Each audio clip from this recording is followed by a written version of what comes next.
Hey everybody, it's Yanni Hamburger back with yet another one of our 31 days of Halloween. Today is day 9 and we are doing Creepy Children. And there's only one movie that comes to mind for me when it's about creepy children. It's not The Omen. No, we're doing Children of the Corn today.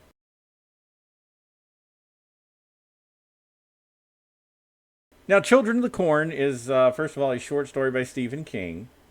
It ended up actually in Penthouse. Believe it or not, this was a Penthouse story, later collected in King's 1978 collection of Night Shift. So let's get into the movie, shall we?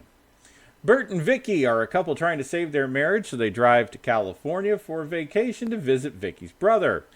Well, they end up going through rural Nebraska and arguing. Bert is already ready to call off the vacation and consult a divorce attorney.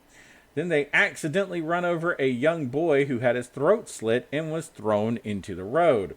Bert opens the boy's suitcase to find a crucifix made of twisted corn husks. They agree to report the incident to the police and place the body in the car's trunk. Bert and Vicky go to the nearest town, which is a small, isolated community called Gatlin, for help. The town first appears to be abandoned, but then they discover it's inhabited by a cult of murderous children who worship he who walks behind the roads, or rose. It's a demon that lives in the local cornfields. I always loved that Midwestern type of, Midwestern Gothic's not bad, by the way.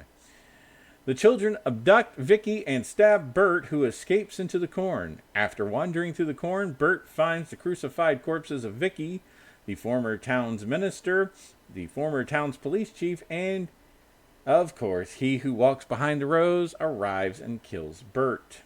The story ends with a meeting in the cornfield the next day. So, that's the story. Now, let's take a look at the movie. The movie, of course, has just a couple of changes to it. Now, the plot of the movie is it's set in the same town, Gatlin, Nebraska. When the corn crop fails one year, the townsfolk turn to prayer to ensure a successful harvest. However, 9-year-old Isaac Kroner takes all the Gatlin children into the cornfields and indoctrinates them into a religious cult based around a bloodthirsty deity called He Who Walks Behind the Rows. So basically, the movie starts as kind of a backstory to the short story, if you will. Now, Peter Horton and Linda Hamilton are in this movie, obviously. Now, what we get to see is Isaac and his subordinate Malachi had the children in a revolution. They murder all the adults in town as human sacrifices. Job and his sister Sarah are uninvolved in the sacrifices and have not attended the meetings with other children. So now we move over into where Vicky and Bert, now they're traveling to Seattle. That's the difference between the short story and the book, or well, I guess the short story and the movie, is they're going to Seattle where Bert will start work as a physician. Now a young boy named Joseph tries to flee Gatlin, but is attacked in the corn. He stumbles out into the road, and Bert accidentally runs him over. Once again, another variation from the short story. However, Bert discovers that his throat was cut beforehand, which, again, go back to the short story, the kid was already dead.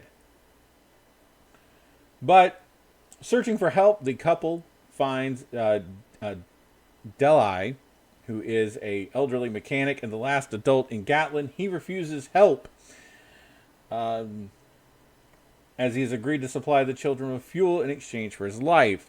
Malachi breaks the pact and murders him after he tries to steer the couple away from Gatlin. Vicky and Bert discover, or explore if you will, the abandoned town and find Sarah alone in a house. Malachi and his followers capture Vicky and take her into the cornfield where they place her on a cross to be sacrificed. Once again, much different than the short story, right?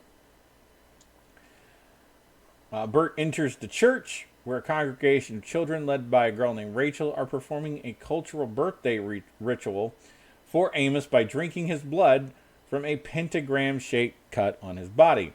Amos has turned 19, so he is considered old enough for his passing, joining their God in the cornfield. Yeah. Rachel stabs Bert, who is rescued by Job. They hide in a fallout shelter with Sarah. Isaac scolds Malachi for killing Dahel, their only source of fuel. Malachi takes over, tired of Isaac's preaching, and order Isaac to be sacrificed instead of Vicky. Isaac warns that sacrificing him will break the pact with he who walks behind the rows, and the children will be punished. That night, Bert sneaks into the cornfield to rescue Vicky. During Isaac's sacrifice, a supernatural light appears and devours him. Bert overpowers Malachi and convinces the children to abandon the colt and run. Isaac is now possessed by he who walks behind the rows, informing Malachi that he wants you too. Isaac kills him by choking him and breaking his neck. Storm appears. Bert and Vicky take shelter in the barn. Reading from Job's Bible, Vicky realizes the cornfield must be destroyed by fire to stop the false god. So Bert, of course, whips out a Molotov cocktail and sets it on fire, destroying the demon along with Isaac. The couple returns to the car with Job and Sarah to leave Gatlin, but find it disabled. Rachel attacks Bert, but Vicky knocks her out, and they depart with the children on foot. So there you go. That's the movie and the short story. You got 2 for 1 today. Yeah.